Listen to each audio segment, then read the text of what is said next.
पता है, कभी कभी कुछ पुरानी बंद पड़ी फाइलों में सिर्फ धूल नहीं जमती, बल्कि उनमें पूरे के पूरे राज दफन होते हैं। रचित के साथ भी बिल्कुल ऐसा ही हुआ। अपने पिता के पुराने बक्से में उसे एक ऐसी फाइल मिली जिसने उसके परिवार के अतीत पर पड़े पर्दे को एक ही झटके में हटा दिया। और उस पर्दे के पीछे था दशकों पुराना खून का एक धब्बा। तो ये कहानी सिर्फ एक बंगले की नहीं है, ये उन दीवारों की है जिनमें भयानक रहस्य और काली शक्तियां कैद थी। आज हम इसी रहस्य के पन्नों को पलटेंगे और देखेंगे कि जब सालों से दबे राज सामने आते हैं तो वो अपने साथ क्या लेकर आते हैं, तबाही या फिर सच्चाई। अब देखिए, हर कहानी की एक शुरुआत होती है और इस कहानी की शुरुआत हुई एक ऐसी खोज से जो किसी के भी होश उड़ा दें।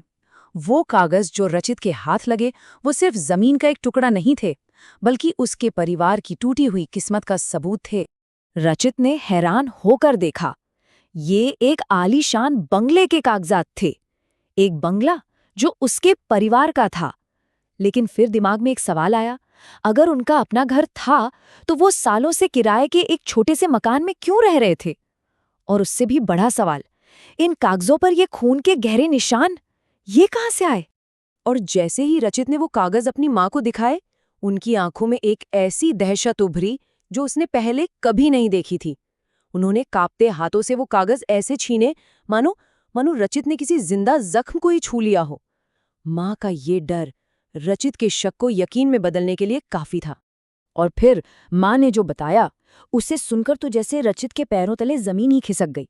उन्होंने उस मनहूस दिन की कहानी सुनाई, बताया कि कैसे शादी के बाद उन्होंने वो खूबसूरत बंगला खरीदा था, लेकिन एक दिन उन्हें बंगले की पुरानी डरावनी सी पेंटिंग मिली। उन्होंने उसे उठाकर कूड़ेदान में फेंक दिया और बस तभी घर के अंदर ही तूफान आ गया। दीवारों से खून रिसने लगा, कागज हवा में उड़ने लगे और उन पर खून के छींटे पड़ गए। और फिर एक भयानक आवाज गूंजी, अभी निकल जाओ और कभी वापस मत आना। उस एक घटना ने उसने सिर्फ उनका घर ही नहीं छीना, बल्कि उनका कारोबार, रचित के पिता की सेहत, सब कुछ तबाह कर दिया। अपनी माँ की कहानी सुनकर रचित सिर्फ परेशान नहीं था, नहीं, बल्कि अब तो वो उस बंगले के राज को जानने के लिए बेचैन हो उठा था। उसने फैसला कर लिया कि वो इस डर का सामना करके रहेगा। तो रचित ने क्या किया? उसने अपने बॉस मिस्टर धर्मत पर भरोसा किया। अब ये जो मिस्टर धर्मत थे, वो सिर्फ एक बॉस नहीं थे, बल्कि उन्हें काली शक्तियों और तंत्र मंत्र की गहरी जानकारी थी। तो रचित ने उन्हें पूरी कहानी बता दी, बस इसी एक उम्मीद में कि शायद धर्मत उस राज को सुलझाने में मदद कर सकें जो उसके परिवार को सालों से खाए जा रहा था। और मिस्टर धर्मत ने उन्होंने बिना एक पल भी गवाए फौरन कहा, बंगले का राज उस पेंटिंग में छिपा है, हमें वहां जाना ही होगा। उन्होंने रचित को पूरा भरोसा दिलाया कि उनकी विद्या और उनका ज्ञान उन्हें इस मुसीबत से बाहर निकाल ही लेंगे। और धर्मत के इसी आत्मविश्वास ने रचित की हिम्मत को और भी मजबूत कर दिया। तो अगले ही दिन धर्मत ने रचित को एक अभिमंत्रित लॉकेट पहनाया, बिल्कुल वैसा ही जैसा उन्होंने खुद पहना था, लेकिन साथ में एक चेतावनी भी दी। ये लॉकेट उन्हें बुरी शक्तियों से सिर्फ और सिर्फ 48 घंटे बचाएगा, और इन 48 घंटों में उन्हें नींद भी नहीं आएगी। मतलब वक्त बहुत कम था और खतरा बहुत बहुत बड़ा।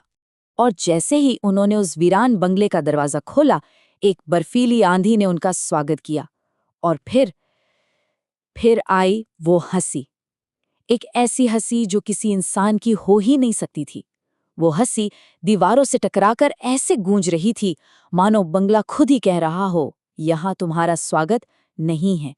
पूरे 24 घंटे बीत चुके थे। उन्होंने हर कोना, हर दीवार छान मारी, लेकिन उस पेंटिंग का कोई नामो निशान नहीं था, और उनके लॉकेट की आधी शक्ति खत्म हो चुकी थी।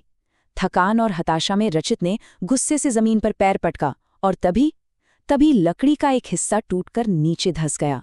तो उस टूटे हुए फर्श के नीचे एक तहखाना था, और उसमें मौजूद थी वही शापित पेंटिंग। धर्मत ने पेंटिंग पर लिखे एक पुराने तांत्रिक कोड को पढ़ा, और तब जाकर बंगले का वो राज खुला जो सदियों से दफन था। पता चला कि ये जगह कभी दुष्ट तांत्रिकों का आश्रम हुआ करती थी। ऐसे तांत्रिक जो दुनिया पर राज करना चाहते थे। उन्हें एक शक्तिशाली गुरु ने जलाकर उनकी आत्माओं को हमेशा के लिए इसी पेंटिंग में कैद कर दिया था। अब राज तो खुल चुका था, बस उन शक्तियों को वापस कैद करना बाकी था। लेकिन कहानी का सबसे बड़ा, सबसे भयानक मोड़ तो अभी आना बाकी था। ये वो पल था जब भरोसे की पीठ में धोखे का खंजर उतरने वाला था। जैसे ही सारी आत्माएं वापस पेंटिंग में समाई, रचित ने राहत की सांस ली। सोचा चलो काम हो गया। लेकिन तभी मिस्टर धर्मत की एक ठंडी खौफनाक हंसी गूंजी। रचित कुछ समझ पाता इससे पहले ही वो रस्सियों में जकड़ा जा चुका था और धर्मत ने कहा, एक आखिरी काम बाकी है, तुम्हारी बलि। और तब धर्मत ने अपना असली चेहरा दिखाया। वो कोई विशेषज्ञ नहीं था, बल्कि उन तांत्रिकों का मुखिया था जिसे सब मरा हुआ समझ रहे थे। दरअसल वो आश्रम के विनाश से बच निकला था और तब से अपनी शक्तियों को छुपाकर एक भविष्यवाणी का इंतजार कर रहा था, रचित के बारे में।